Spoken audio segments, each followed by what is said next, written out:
Gordana Biernat describes herself as a writer, a teacher, and a keeper of wisdom. She's the author of the book Know the Truth, How Knowing Yourself Changes Everything, and she's also one of Oprah Winfrey's Super Soul 100 teachers.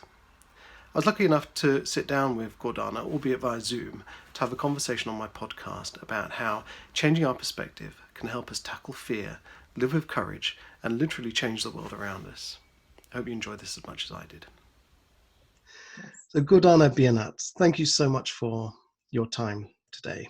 So you've kind of described yourself as a writer, a speaker, a seeker, a wisdom keeper, and an explorer of the physical reality. And you've been described as an architect of reality. Architect of change. Architect of change, that's right. And you're also one of Oprah Winfrey's, you're on her Super Soul 100 list of awakened leaders and visionaries with a mission to guide and inspire. And there's a lot of what you talk about. I follow you on Twitter. I kind of I pay close attention to some of the messages that you're sharing, because there's a lot of resonance with my own ideas and some of the things I've talked about in my own kind of blog posts and books and things like that. And I really like this idea that we, through our control of our perception and our internal states, we have the ability to influence and change the world around us. And obviously you're a master of this, so it'd be great to kind of get your perspective on it and see, what your thoughts are on being able to control our own version of reality. I don't know where to start. Thank you so much for having me. I really enjoy your other podcasts and interviews. Oh, thank you. I love how you just jump right in, talking about the exploration of physical reality.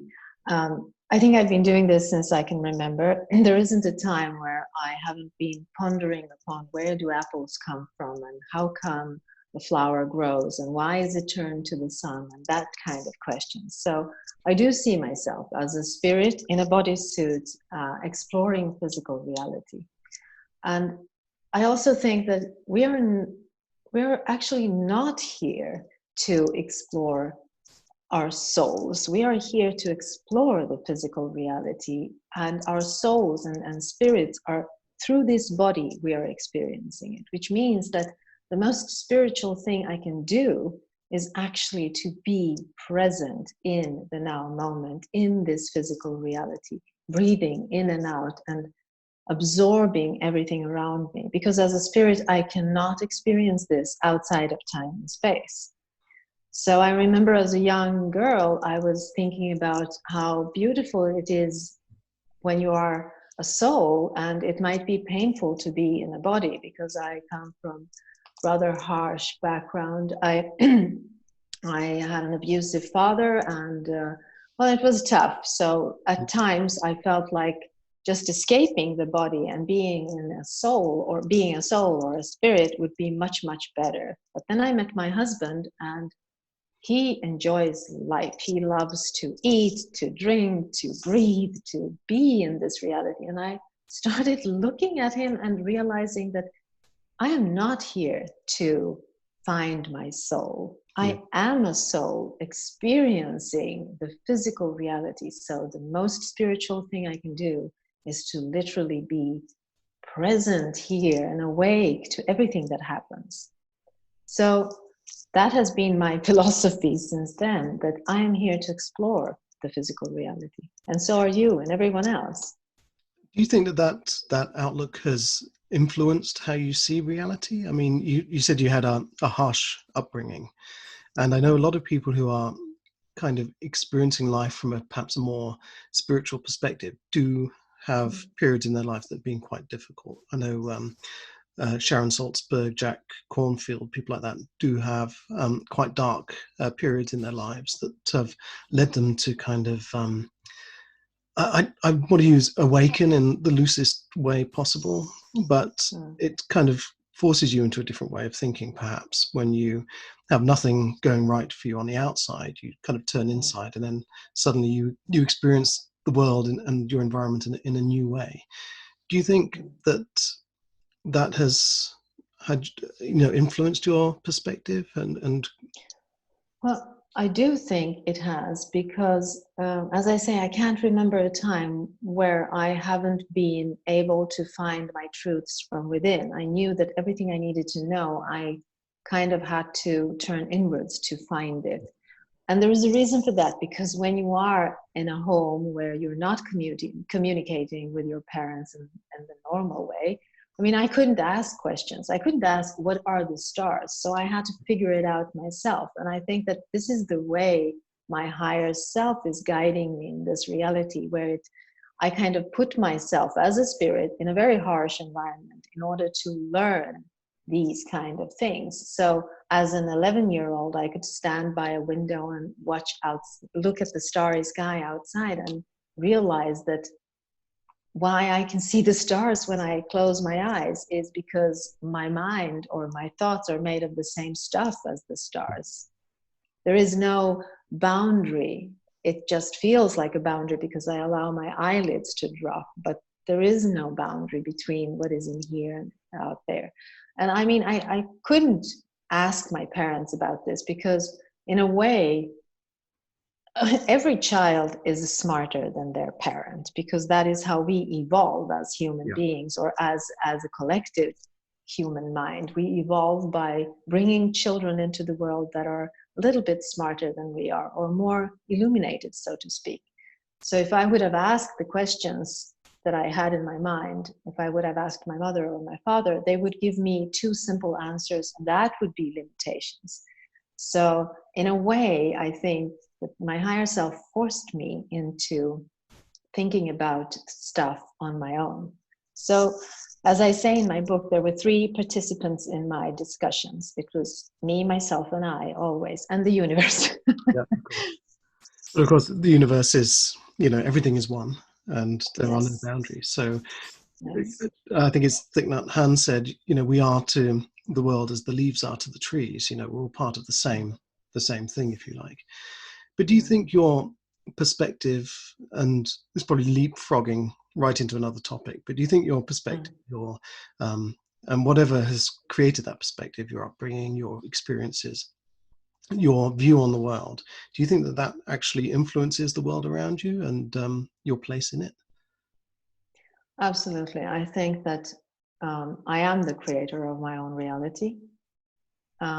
I'm also responsible for everything that is in it, which means that I'm responsible for my reactions to my perceptions of what it is in my reality. So I do think that the way we look at the world is the way we create it. Yeah. We are co-creators. You and I are co-creating this scenario here, where we are talking about consciousness. And I create you in my reality, and you create me in your reality. And then we find some middle ground where we meet, and that becomes this co-created world we inhabit together. So I do think that I create my own reality, absolutely. And so do you, and so does everyone else. And this is why I really want people to be aware of what kind of thoughts they're allowing to dwell in their minds, what kind of beliefs they are nurturing, and what kind of emotions they're boosting this perception of reality with. Because the stronger the emotion, the faster the manifestation. And remembering where the thoughts come from, if they come from your mind or your heart, and what it is you're manifesting in this world. So in a sense, every single one of us has this responsibility. That is why self-care is not actually just self-care. It is to take care of everyone, and you take care of your own frequency or your own thoughts. Realizing that you are a portal, and the creation of reality goes through you, which means that you're the filter, which means that you decide what is going to be manifested here. That's a very simplified way of looking at it. Yeah. And the more people that know this, the more people can be focused on the brightest side of everything. And this is something that I think I talk about it every single time in every interview, that being positive does not mean to ignore the dark side. Something that comes to you that is a problem might not have a bright side. Yeah. But it does have a brighter side, because we live in a reality where there is a polarity, because we have free will and we need to be able to choose. So there are always at least two sides, which means that if you have something that looks like very dark problem, there is a brighter side to that. And your job as a conscious human being is to look for that brightest side of that problem and then engage in that brightest side. Not engage in the darkest side, but engage in the brightest side. That might not be happiness and joy, but still to look at the brightest side of everything that comes to you. And I find it very hard to be overly positive all the time, because that's not the truth. There is darker and brighter sides, always. Always focusing on the brightest side isn't the same as always being happy and positive. It means just to look at it from the brightest perspective.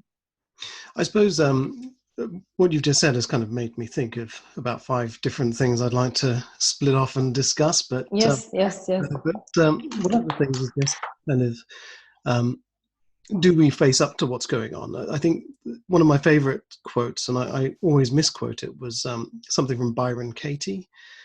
And she said that life got much easier when she stopped fighting with reality. So we can have this kind of perspective on life that everything is awful and isn't it terrible, and I'm going to shrink away and let this kind of crush me and destroy me, and I'll stay in bed, or I'll go and turn to the bottle, or find other ways of not facing this reality. Or I can face it and deal with it and not let it upset my inner state. And if we face up to it that way and just take the kind of situation head on and tackle it as it is, often it's not nearly as terrible as we perceive it to be, and that we create it to be in our minds. And I think this is something that's been repeated over thousands of years possibly by the Greeks, by the Stoics, by all of the different kind of philosophical eras, that when you face up to reality, it's not nearly as bad as the punishment you've already sort of, the worry and the stress that you've created to yourself. There is this Japanese proverb that says fear is only as big as the mind allows, or something like that. I probably misquoted that too, but it is the truth. It is how much you allow of that fear to dwell in your mind. And I think it's easier to allow a lot of fear to dwell in your mind when you don't know who you truly are. And this is another thing that I keep repeating all the time. Knowing who you are means that you also know what is real and what is not. Because who you are is real. Everything else is an illusion created by you in this reality. An illusion is not a bad thing. It's just the dream that we're dreaming together here. So you can choose to have a nightmare, but you can also choose to have a pleasant dream. And that's about what I was talking about, looking at every problem from the brightest side. Yeah. Because when you choose to look at it from the darkest side, that is when you fall asleep to the illusion. That is where the fear takes over, and that is where the fear decides how big your life is. I mean, that's and if you just dare to look at fear for what it is, you realize that it was much smaller than you imagined it to be from the beginning. I think it connects to your question. Yeah, absolutely. And there's a psychologist who wrote an article recently, and the title of it was "Everything that arises within you is about you." So when someone makes you angry, they're not making you angry. That's your inner feeling. And when you're afraid, that's actually a reflection of you. So it doesn't necessarily, you might be faced with a parachute jump or a difficult conversation with your boss, or, you might have a phobia about something, but it's all in here. It's not actually a true reflection of what's going on outside of you. Oh, yes, that is so true. I had an experience of this just the other day. I was falling asleep, and I had my iPad in my knees, which I shouldn't be talking about because I tell people don't go to bed with your iPad. But I was I was about to tweet something as the last tweet before I go to bed, because I reach people all over the globe. So I want to tweet, even if it's in the middle of the night, if I'm awake. And I happened to doze off, and I touched my screen and happened to touch on a hashtag which I didn't want to touch upon. And immediately there was this video that came up, and it was about a woman being wrestled down by 5 police officers in New York. And there was this, she had her daughter with her, and she was maybe 4 years old. And I just saw a few seconds of this, but since I was falling asleep, I was off guard. So it reached me deep into my heart immediately. And I felt my heart racing because I saw it. There is deep injustice. I cannot stand the injustice. So I felt my heart racing, and I literally had to turn everything off, walk out of bed, walk into the bathroom, close the door, turn down the lights, and sit in the darkness to allow my heart to calm down and to get back into the I am, the center, to get back into what is real and detach from the illusion. And that is when I realized exactly what you're saying here, that my fear, I reacted as if I was the one being wrestled down by the police officers, not as if she was. And if I allow myself to be pulled into that fear, and it leaves me powerless, and I'm unable to take action, then I have fallen prey to that fear. I have fallen prey to that frequency, which means that I have connected to a frequency which is not mine, and I am creating a reality which is based upon someone else's ideas of the reality, not my own. And this is where it's not about me ignoring that this woman is being mistreated. It's about me taking care of my frequency so that I can help her and myself in this reality. So let's say that I was a lawyer. If I totally go into that fear and I think, oh my God, this world is so horrible, I cannot go outside because if I'm not wearing a mask, police officers will fight. What is it? How do I put it? They knock you down. I can't even express it in words. That's how awful it is. Then you can't help her. But if you see it, you feel the fear and you detach from it, because the fear isn't real. Where you are sitting, there is no fear. The fear is on a screen. If you can detach from it and say, okay, I will help this woman so that she can sue them, that is where the fear becomes a GPS, or a fear becomes your friend, because it nudges you into the right action. But if you allow it to become a part of you, a part of your perception of the reality, a part of your belief systems about the reality, that is when you become powerless. That is when it becomes externalized outside of you, your power, and instead fear starts living in you. And all it takes is to sit down in a dark room and find the light from within and say, I am not that fear. I am real. Fear is not. Fear is something that I'm creating right now, because there are no officers there. It is total darkness in the room and I am alone. So that is the truth. I think Katie Byron talks very much about, is this true? She asked the question, is this true? And every time you ask that question, you find that nothing is true. Actually, the only thing that is true is that you're sitting asking a question. That's the only truth. That's also mindfulness, to be in that center always. Do you think, because there are so many inputs, if you like, we have a diet of news media, we have television and soap operas, we have movies, and all of them are vying for our attention. And always the news is trying to be, I guess trying to be is kind of not the right term, but always the news outlets are going for a more extreme view and a more outrageous view, showing you the grittier side or the more outrageous opinion. And they're trying to get your attention because that translates into money, it translates into popularity, this kind of thing. Yes. And we become so used to handing over the control of our internal state to the news, to movies, how we feel it's almost like this is no longer our responsibility anymore, because we are so used to having it controlled by what we see on TV, what we read in the papers, what we see on billboards and in commercials even, that perhaps we've lost a sense of being able to take ownership of how we feel and to use that as a sort of motivating force. Do you think there is a kind of difficulty in taking back that power and owning it for yourself? Well, there is a difficulty because when you do a thing for a long period of time, it becomes a habit, and it's always tough to break a habit. And when you try to break a habit, your body goes berserk because it wants its cocktail of hormones, the stress hormones. When let's say that you say, okay, so next week I'm not going to watch the news and I'm not going to look at all the hashtags and stuff out there, I'm just going to be.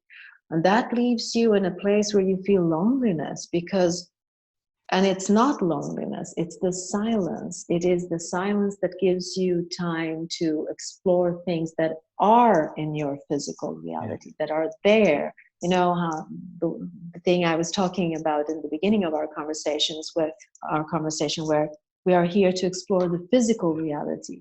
Well, the news is not the physical reality. It is something on a screen. It's a secondary reality. It's like talking about the fear. Real fear is being wrestled down by police officers. That is where you are supposed to feel the real fear. Looking at it is not real fear. That is imagined fear.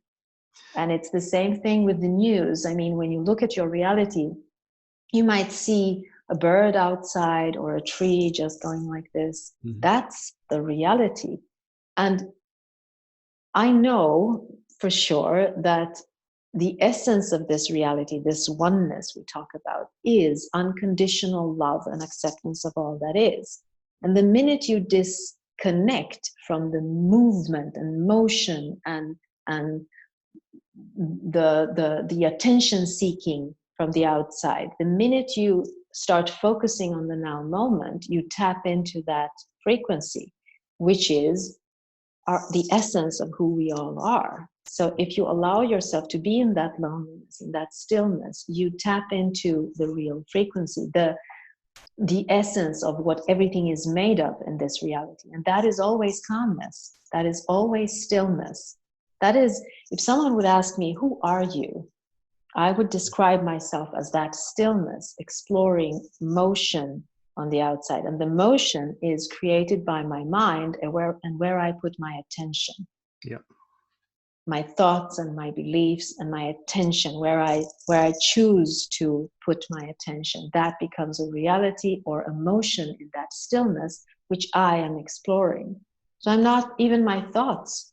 I am using masks here to communicate with everyone else because we need a mask. We are in the physical reality and it needs a surface. Oneness needs no surface. Oneness is.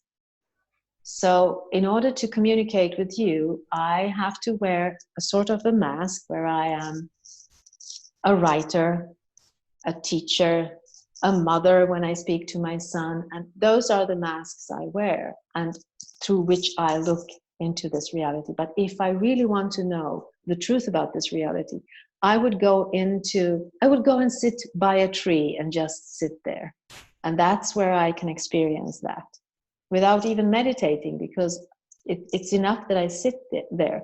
And I think people are having difficulties with doing that because at this moment in time and space, there is this perceived danger everywhere. So we need to be alert all the time. We need to focus our attention on surviving.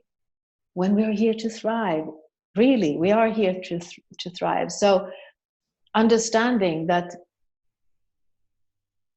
you don't need to be alert all the time. If you just look around, you will see that everything is still, everything is as it is. Yep. But it is hard. It is hard because there is a frequency on the outside and that is wanting our attention because it is a perceived danger. And I'm talking about perceived danger because everything on the outside is perceived.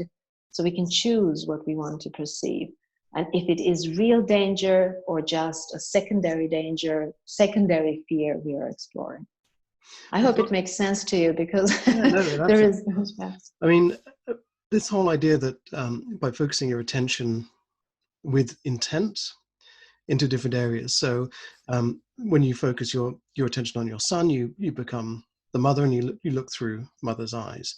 You know, you can, depending on your state of mind, you can focus your attention in different ways. You know, we have, as humans, we have a tendency to focus on everything that's going wrong in our lives. Yes. Forget everything that's going right. But when you readjust that focus, you see that actually, you know, my life is pretty complete as it is already. I have so much going for me. I have a beautiful view out of my window. I have a cupboard full of clothes and a roof over my head. And those are my, you know, everything is actually pretty complete. So when you realized this, and you're looking at the stars through the window, and I mean, did your perception of the world, and therefore your experience of it, change dramatically? Did your world suddenly shift from being one that wasn't great to one that was actually filled with wonder and joy, or was it a gradual thing? Well, as a child, you don't have much choice in your life. So I think I perceived the world when I was alone with myself, it was okay. And then I had to dodge fear when I was with others in my home. I had to dodge fear. So for a long time in my life, I thought that every time I dodged fear, that was happiness. But that's not happiness. That is release. That is release of tension and stress. So in a way, I explored reality through a fear-based thought system until I was around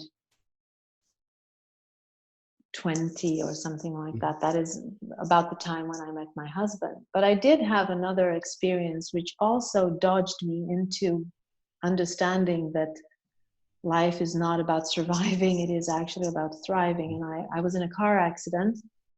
I was 17 years old, and I felt like I was going to die because the car turned over on the roof and back and forth like that. And I realized that time is not as static and linear as we think it is. It is very bendable depending on who's perceiving the time. So I had a lot of time to think, even though this took maybe 2-3 seconds. I could see the car coming from the other side, and I had the time to think about, I didn't want to experience pain, and about that I was ready to die. I wasn't afraid of dying. I just didn't want to feel the pain. Also, I had the time to see a piece of glass floating like anti-gravity through the air. And I saw this glass, and there was a beam of sunlight hitting it, so I could see all the colors of the rainbow. And realizing that, oh my God, life is so beautiful. I actually do want to live. And then everything stopped. So I did survive it, but I had time to realize that no matter how hard your life is, there is beauty everywhere, because beauty and love is the essence of who we are here. It is the essence of everything. It is the basic foundation of everything. It is the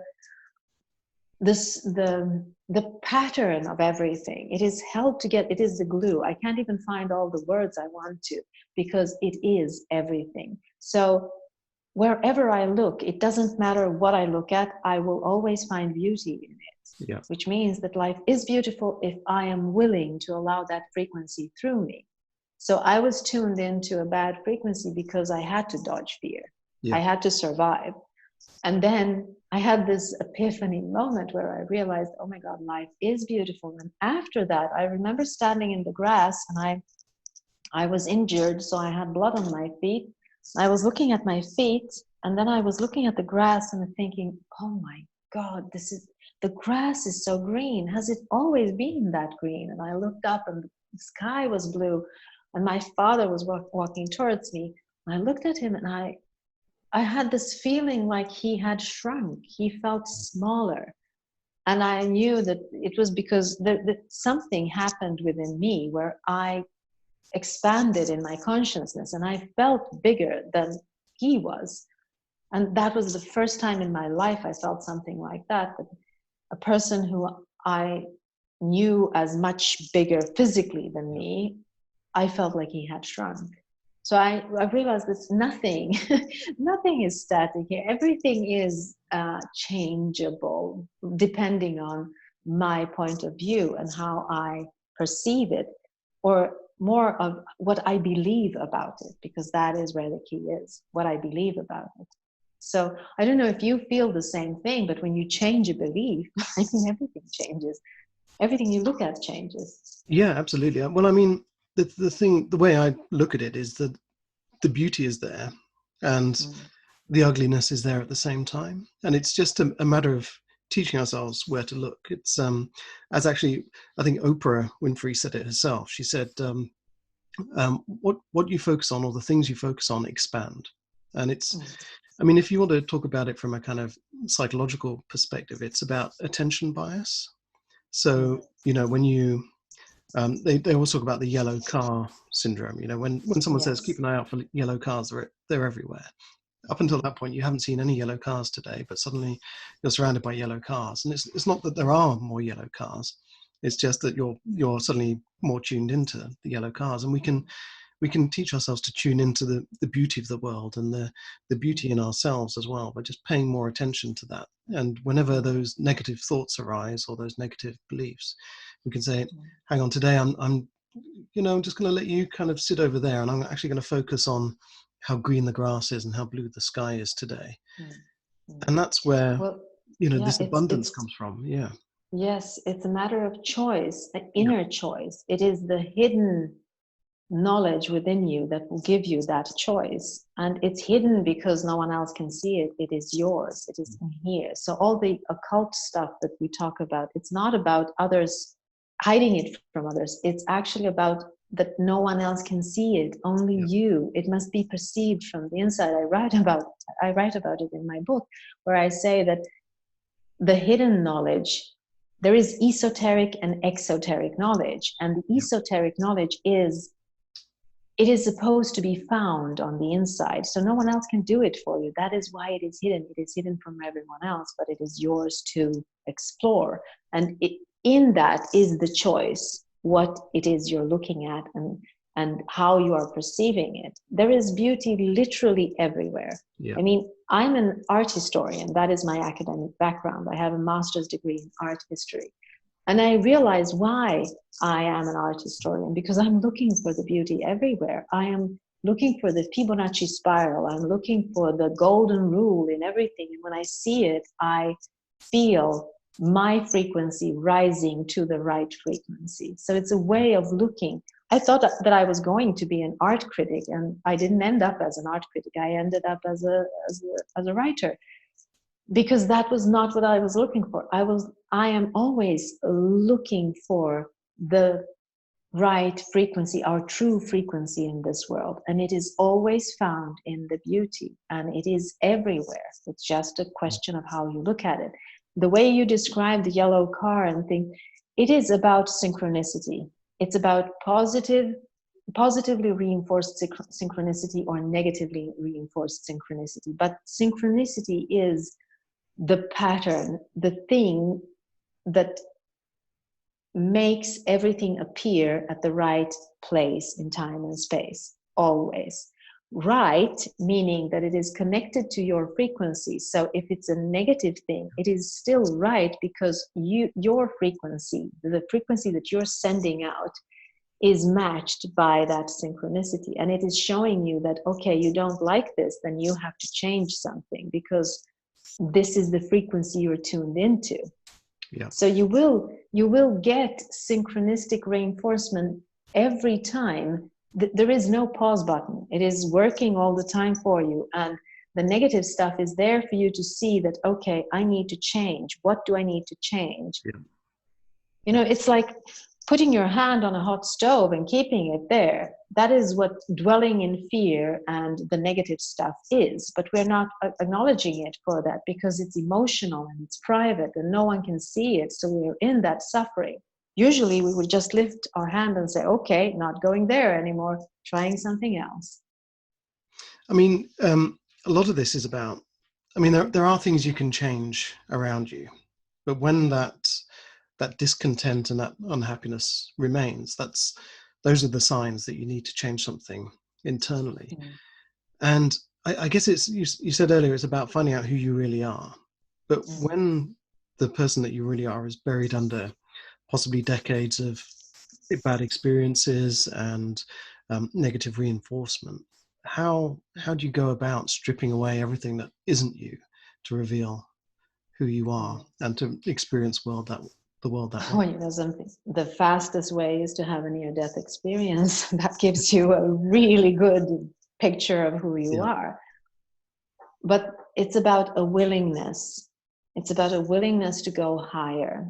And that is the trick, to become willing to do so. Because when we are underneath layers and layers and layers of darkness, and I know this by experience, it is so much more comfortable in all its uncomfortableness to sit with the victim within you. yeah, The victim is such a great companion, because it's always there when you're alone. And it says, come sit with me. Let's cry a little bit here. I know everything is horrible, but when you're here, everything is fine. I'll sit with you. And you become friends with that victim. And the only place where you can be yourself is with the victim. Also, the only place where you're not alone is when you allow that victim to speak through you. So it becomes a part of your personality. And when it becomes a part of your personality, it's very, very tough to separate them and say, okay, I am not the victim. It is a voice. It is a narration. It is something that is narrating this world for me. I am not, I am listening. I am not the one talking. yeah. And of I, course, it feeling. needs an aha moment. I'm sorry. Yes. No, absolutely, because of course, when you're in that state of being the victim, or that your Mm, life is terrible and life is so unfair, mm, because of the way your perspective is set in that, you will see reasons to reinforce that. You will see life yes. will be unfair because it Mm, mirrors back who you are. mhm, mm, Um, and it's a gradual thing, I suppose, when you do start to make that shift in perspective, and mm, life mirrors that back to you, and things do start to improve on the outside. It can mm, be a slow thing, but eventually you look around and you're sort of thinking, life is not that bad after all. mm, And the more you step up to life, the more it kind of comes to meet you, I think, sometimes. mm. But it just Yeah. needs that push. Yes, absolutely. I mean, before I realized that I wasn't my victim, Mm. I would allow myself to be dragged into the darkest corners by this victim. And it felt right. It felt like, yeah, that this is how life works. Nowadays, I still have that victim. We all do, because we do. I mean, we always have, the ego will always narrate your reality for you. And the victimhood is an ego thing, even if it doesn't seem like it because you're the victim, but it's still your ego speaking. It is not your highest self speaking. It is the ego speaking. So today, when I hear my ego or my victim speaking, I would say, yes, I hear you. Wait a minute. Is that exactly as you said before? Wait a minute. I'll get back to you. I just need to finish this first. And then when I go back to my victim and I ask the victim, so, okay, what is it that you want from me? Usually the victim wants me to take care of it, which means that I Yeah, need to take care of myself, to give myself time. So it's not that I shouldn't be listening to it, but it's about not allowing it to drive the car or be the captain of the boat. Just yeah, knowing that the victim is a part of your ego, as are all the other masks we are using in this world. It's just a part of the ego. It's not who you are. You're the one using all this. I see everything as tools in this reality to explore the reality. So thoughts, tools for you to explore physical reality. Emotions, also tools for you. You're not your emotions. You're not even your body. You're the one using it to explore everything. And the same thing goes with the ego and the dominator within you, the narrate. Everything is just tools for you to explore reality. And that can be a tough thing to understand, that you're actually the stillness and it's your choice. It can be overwhelming when you know that, okay, so I'm choosing this. Why am I choosing this? But that is also a way to get to know yourself. Why am I choosing to be a victim here? What's my payoff when I am the victim? Is it because I have no responsibility, so it feels good not to have responsibility? Or do I want to be left alone? I need some time for myself? Is it that? To ask the questions, why am I exploring this right now? To understand that, why am I, the I being the thing exploring everything? Yeah. I think that is where the key is, to understand that the I is you. Yeah. And everything else is there for your amusement, if I can use that word. It's funny. It's there's a form of, well, it's not meditation, but a practice called rain. I don't know if you've heard about it, where when you feel something uncomfortable, a negative emotion or some sort of internal pain, there's a practice you can do where you recognize it, so you sort of acknowledge it, you allow it to be there, so you don't try and fight it at all, you just allow it to be there, and then you investigate it. So you say, why am I feeling this way? And then the N in rain stands for nurture. So then you start to show it kindness, and you show it compassion. And by the time you get to N, often you find that the pain isn't nearly as terrible as you thought it was. And actually your frequency and your vibration is actually back up, maybe not quite as high as it used to be, but back up to a decent level. And it's that kind of exploring that relationship you have with your feelings, almost like a kind of separate entity, if you like, that gives you that much more, I don't say the word control, but a little bit of objectivity to what's going on. Yes, it becomes subjective because you realize that you're the one looking at it, you're the one exploring it. Since you can ask questions, then it's not you, it is more outside of you, in quotation marks, because nothing is outside of you. But it feels like you can look at it, which means that you can change it when it's a part of you. That would be like cutting off your hand or something like that, and it feels impossible. So it's much easier when it's externalized in a sense. And that is what you're describing here. Also, I mean, all these negative feelings like fear and anxiety and victimhood, they're dark feelings. They're like shadows, and they don't like light. So every time you are present in the I am, exploring it, meaning you know that you're casting your light on them, they become smaller because they cannot be shadows. Your light is on them. I remember as a child, I had much pain in my knees because I was growing very fast and I couldn't sleep at night. So sometimes I would lay down and try to trace, where is the pain? And I couldn't trace it. I couldn't pinpoint where the pain was, because when I thought I found it, it found a way to go somewhere else. So it was very, very etheric. I couldn't put my finger on and say, that is where it hurts. It's a lingering thing. And the same thing goes with fear, anxiety, all the negative stuff. You can't pinpoint it because it's not real. Yeah. If you find it and you point at it, you've already diminished half of it. If you shine your light on it by asking, why am I feeling this? And is this real? It almost disappears. And that's why it's never as big as we imagine it. Because it is in our imagination. It's not a real thing. It's an imaginary thing. And it changes when you look at it. And of course, looking at it and facing up to the fear of whatever the situation may be, often by tackling the situation itself, it takes courage, and you have to have your vibration, your power has to be quite high. I find if I'm tired, if I've not been looking after myself physically, then I become much more anxious. The fear gets stronger and becomes harder for me to tackle. I mean, you talk about power, your personal power. How can you protect your power so that you're operating on a much higher level, generally on a kind of day-to-day basis? Well, it is truly the simplest thing ever. It is about being present in the now, every now moment, about not allowing yourself to fall asleep.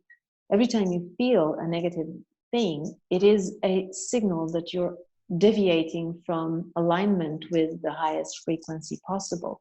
Yeah. And we are here to explore the negativity, because otherwise we wouldn't understand what positivity is. So we are here to explore it.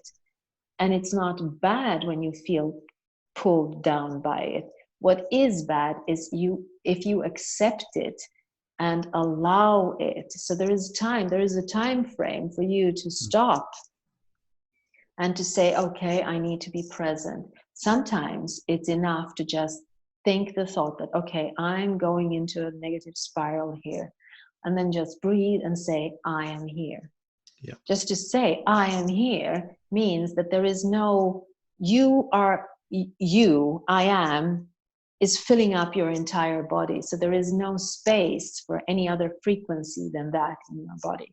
Just by stating, I am here, I am present, I am now, Yeah. can help you to stay focused in it. And I'm not saying it's easy, because it takes a lot of effort to be present in the now moment in our society, because as we said before, everything is trying to get our attention.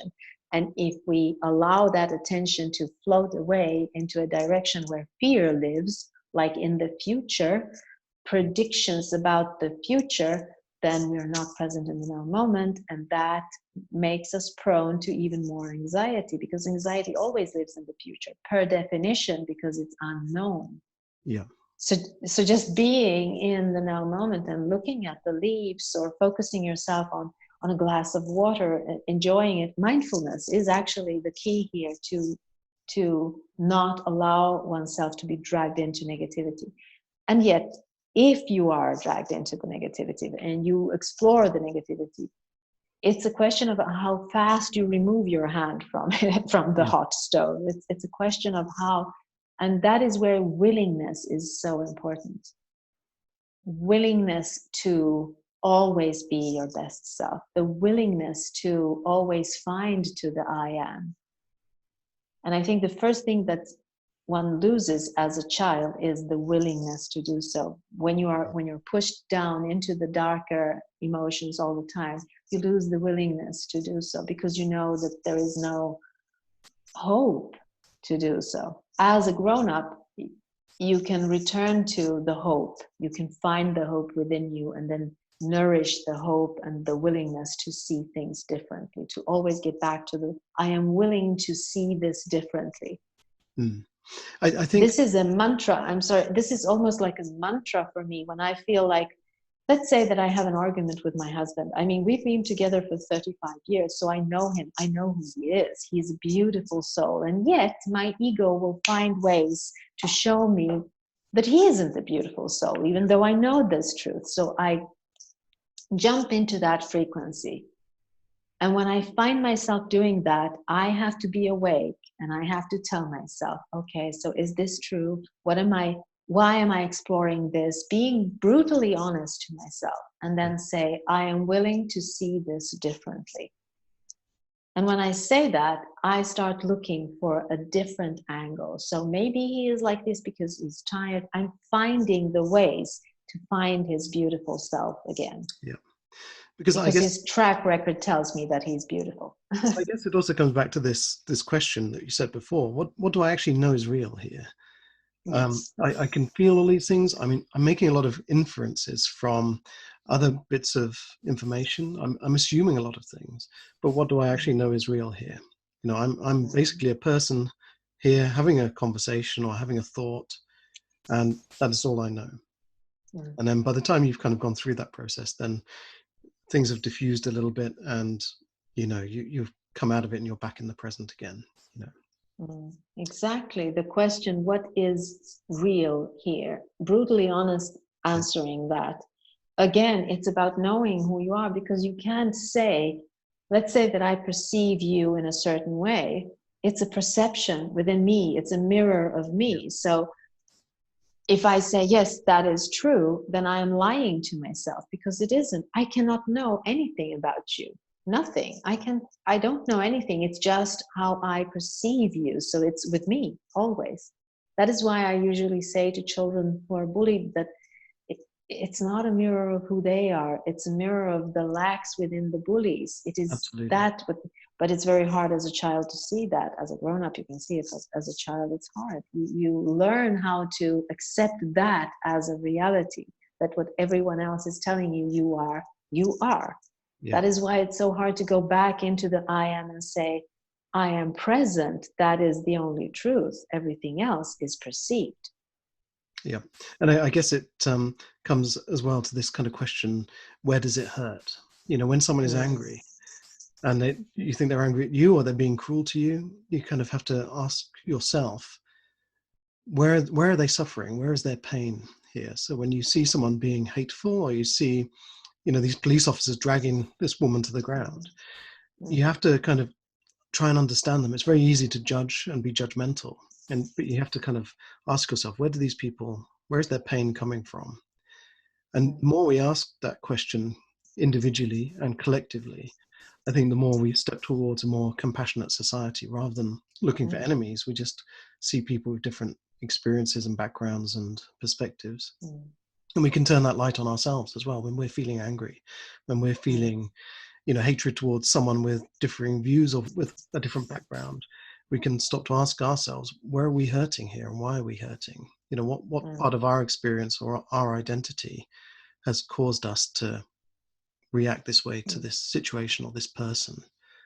That's quite a powerful I question. think, yes, it is. It really is. And I think that the pain, if we are to speak from a spiritual level, the pain comes from the lowering of the frequency or the deviation from your soul source. Because your soul source is always sending the highest possible frequency which can be in a body. And when you're deviating from that frequency, you will feel emotional pain. If it's anger, fear, anxiety, whatever it is telling you that you are lowering your frequency to dangerously low levels. That is why you're having this pain.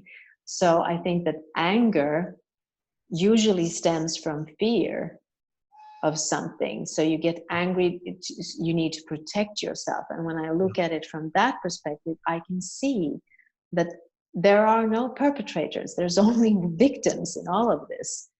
Yeah. But if I look at it from a human perspective, I can see that there are 5 men wrestling down a helpless woman, and that makes me angry on a physical level. But on a spiritual level, I can see that there are no perpetrators.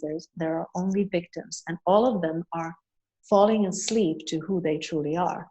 Because when you know who you truly are, you cannot hurt anyone else. It's impossible for you to do so, because you know that you're hurting yourself. And I think that ego plays an important role here. In my book, I write about ego as a mechanism, as a neutral mechanism, separating us from all that is.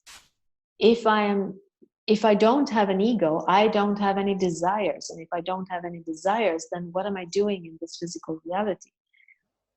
We are the sum of our desires here. We are here to explore something.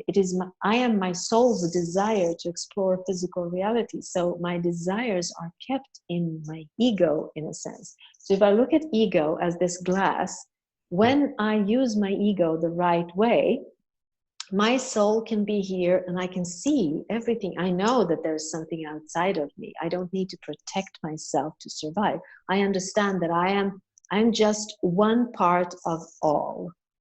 But when I lose the connection to my soul, when I go into fear and go into the lower frequencies, this glass will not be transparent. It would become sooty or black, or you can't see through it anymore. And you think that what ego presents to you is all that is. There's nothing else. So you're separate from everything else, and you are here inside, and you need to protect yourself from other black glasses out there.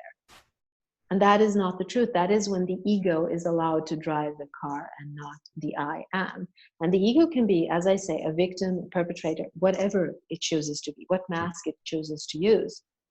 We are using these masks because who we truly are, the frequency, is not, we're not able to perceive it in the physical reality. It is too strong for us to perceive. So that is why the ego is kind of a protection so that we can Yeah. explore surfaces here.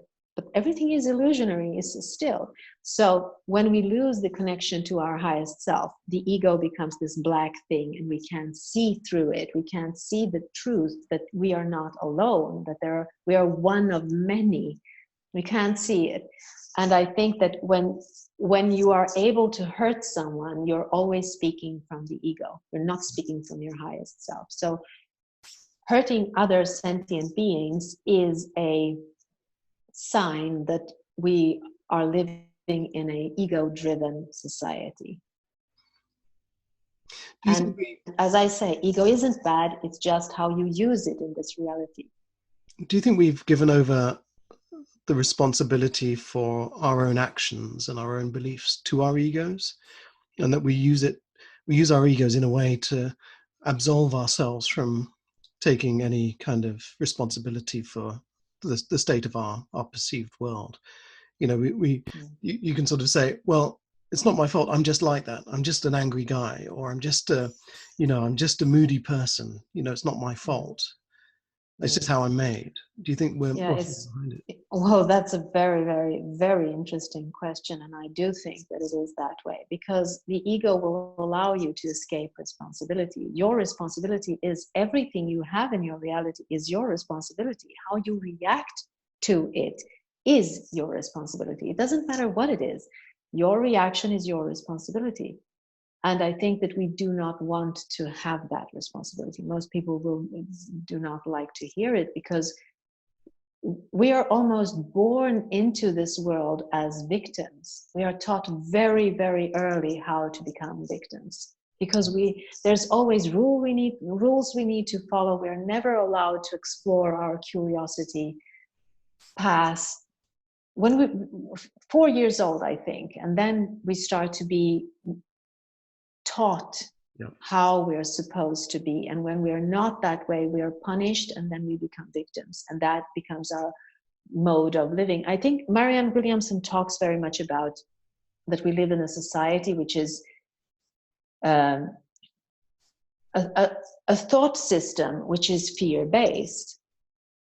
And I don't think that we've always had it this way. We have created it by believing what the ego narrates for us is real in this reality. And if we allow the ego to become unhealthy, then we are creating fear instead of love, allowing love. So I think that fear is created and love is allowed. So how do we keep our ego healthy? What are the kind of practices we can engage in, Yes, and it is about allowing the I am to be there, just to sit there in that I amness and look at things and ask questions. Where does this apple come from? Being humble, realizing that we're not the pinnacle of everything, that there are other forces here that are keeping this world in a perfect state if we allow that to be so. So just nature, for me, nature does a lot of things for me. I mean, it tunes me into the right frequency. It tunes me away from the ego, allows the ego to be there, because the ego tells me, I want to explore that, I want to explore this, and points at things, but it's still me. I can say, okay, let's explore that, not that. I am the parent to the ego. The ego is a playful child. That's how I look at it. Mary Oliver, the poet, she had a very short poem, and it was called Instructions for Living a Life. And I think it was just 3 lines. It was pay attention, be amazed, and tell about it. And I guess paying attention is mindfulness. Being amazed is, just being astounded by how beautiful the world is. And then sharing it is, that's a pretty good recipe for living a good, positive, fulfilled life, It is. It really is, to be present and to allow that to evolve without interfering, just looking at it. Yeah. So I know I've taken up quite a lot of your time already. So I'll kind of wrap it up now, but I have one question. So And it ties in with what you were saying earlier on about perception and me being in your universe and you're in my universe, and we create it through our perception in our minds. Where does that leave room for imagination? So you've talked about exploring the physical world. Where does that lie with the kind of imaginary world and fantasy and poetry and art and things like this that all come from the imagination? Because I can't remember which scientist or philosopher said it, but they said that the universe is made real by our ability to perceive it, and perception doesn't occur out there; it occurs in here. So behind our eyes, behind our sense of touch, and it's in here somewhere in our spirit, our brains, or our soul, and we're able to make some kind of amazing sense of what we're perceiving. But it also in here is imagination and dreams and fantasies and visions of all kinds of amazing, wonderful things. And as an art historian, you've seen how artists have interpreted these things and made their great masterpieces. But you talk about exploring the physical world. How does that sit next to the imaginary world, which kind of exists in the same space inside ourselves?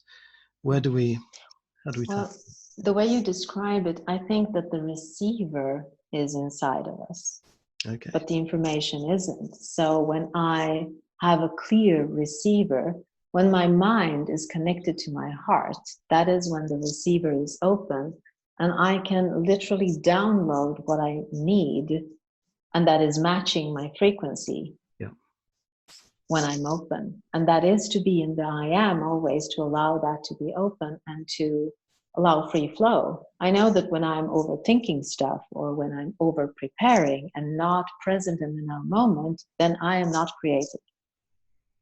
But when I allow that to be as it is, when I trust that everything I need will come to me when I need it, I am so much more fun in that meeting because I am present and I am allowing it to come through me. So I think that art and everything, poetry, literature, everything that is in that sphere needs you to be relaxed in order for it to flow freely through you. And becoming relaxed is about knowing who you are and allowing things to come through you. You can't force anything, because if you force it, then the frequency is forcing, and the universe gives you more opportunities to force yourself upon them. That is the main key to all of it, is to relax yourself into who you truly are, to allow that frequency, that everything is as it is, and just allow it to be that way. And I was thinking about, say again, yeah? No, I was going to say, it's almost like just being open to the world as it is meant to be perceived by you, I suppose. Yes.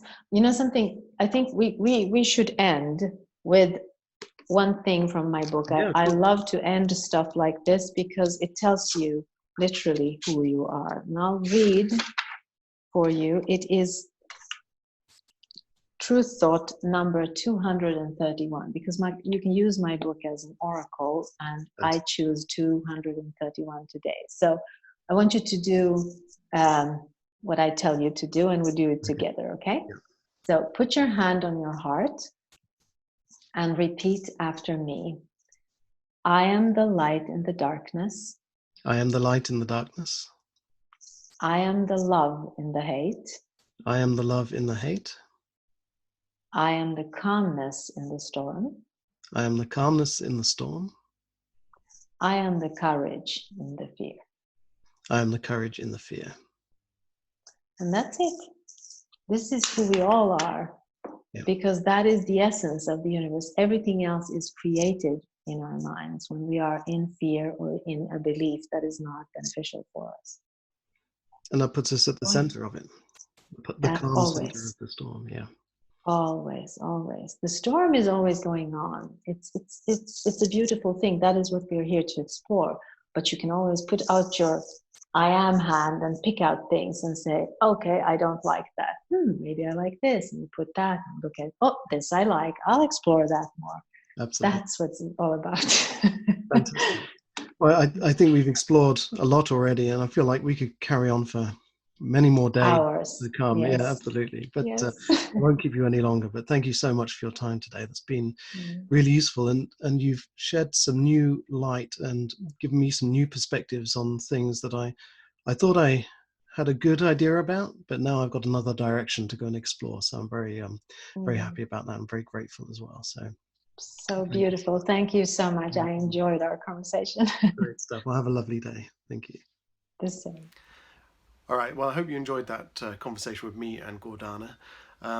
Really fascinating stuff about how our mindset and our perception changes the world around us and can help us influence our experiences day to day. And, by overcoming fear that isn't based on anything real but is created within us, we can start to live more courageously and shape our world to benefit us and to benefit those around us. In my next podcast, I'm going to be talking to one of the original life coaches, Cheryl Richardson, which is going to be an equally fascinating conversation. And I look forward to seeing you then. All right, thanks a lot.